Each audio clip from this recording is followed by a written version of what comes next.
I believe that you shouldn't set out just to say that we want to use AI and then try to find a problem to fit to it. But there are many practical uses that you can use to make your day-to-day life easier, especially as a small business owner or leader, where you can leverage technology like ChatGPT, for example.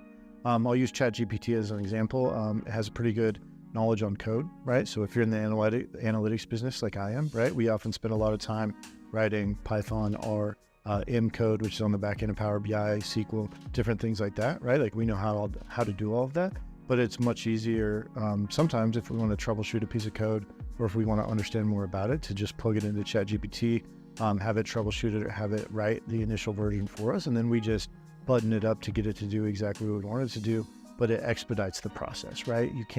I don't think it could do it without the human touch and people who know what they're doing, but it does maybe take something that might take an hour to write and take it down to 20 minutes because it gets us a version that we can then massage for 10 minutes and have it be correct. So that's an example. One use that I think is maybe a little bit unorthodox that I really enjoy using ChatGPT for, which we use it a lot, by the way, but I like it for brainstorming. Like I'll give it a prompt that says like, hey, I'm trying to think of ideas for this.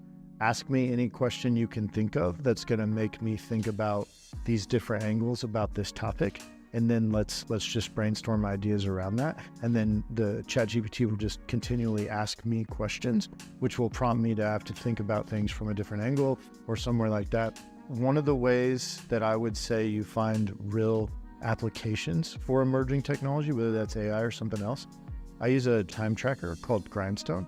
On my computer, it's on my computer all the time, and I track how I spend my time. Obviously, I run a business. I spend a lot of time working. I also have a family and like to spend time with them. So I'm trying to be efficient with my time. So I track my time even when we're not billing time to clients, just like I used to when we were billing time all the time, so that I can constantly have a breakdown of how I'm spending my time. And then I constantly ask myself, like, is there a way that I could either offload or automate these things that I'm spending a lot of time on?